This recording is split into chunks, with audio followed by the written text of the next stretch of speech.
La parole d'une mère inquiète.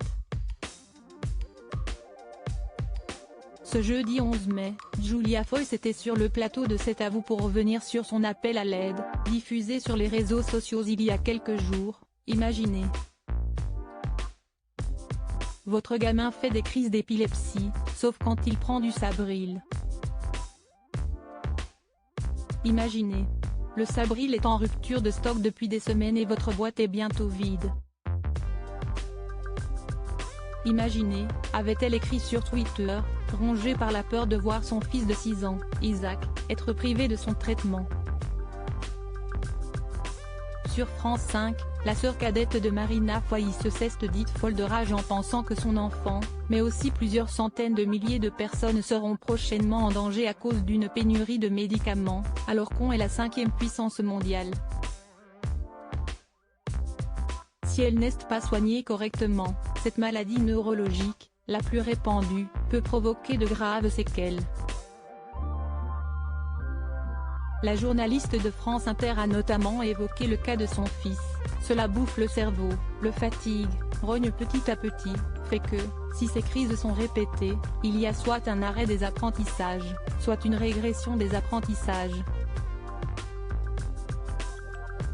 Les cas les plus graves, des enfants qui peuvent mourir, a ainsi insisté l'animatrice de l'émission En Marge.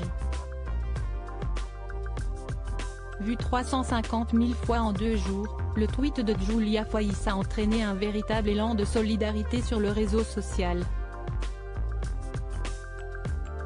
De nombreux internautes sont allés voir dans les pharmacies près de chez eux si du Sabril était en stock. Supérieur à Omar Sy, Lady Gaga, Emma Watson, découvrez qui sont les frères et sœurs des stars. Julia Foyce raconte les crises d'épilepsie de son fils. Cette empathie et ce soutien trouvé sur Twitter a contribué à apaiser l'auteur de Je suis une sur deux, qui a par ailleurs reçu une réponse osée de Sanofi, en réaction à son premier message d'alerte.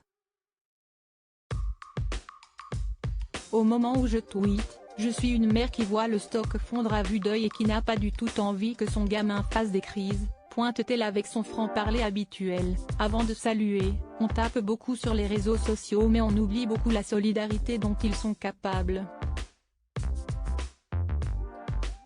Face à Anne-Elisabeth Lemoine, Julia Foyce est revenue avec émotion sur la dernière fois que son fils avait souffert de sa maladie, après un rééquilibrage médicamenteux.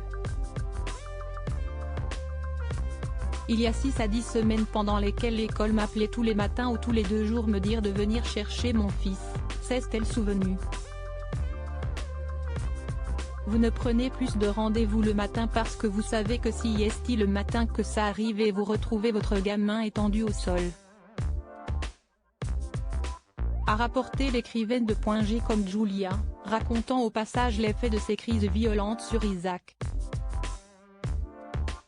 Soit il a vomi, soit il a fait pipi, soit il est en pleurs parce qu'il s'est réveillé et qu'il sait qu'il y a un truc qui ne va pas et que quand il ouvre les yeux, il y a des adultes affolés autour de lui, des pompiers et qu'il sait qu'il va repartir à l'hôpital, a-t-elle regretté, expliquant qu'elle et son fils ne voulaient plus jamais revivre cela. Le laboratoire Sanofi a fait savoir que la production du Sabril reprendrait le 15 juin, ce qui veut dire qu'il ne sera pas en pharmacie avant la fin juillet au mieux, selon la journaliste. Si on compte en boîtes, ça fait 5 boîtes. J'en ai 3 à la maison. Crédit photo, capture d'écran. C'est à vous France 5.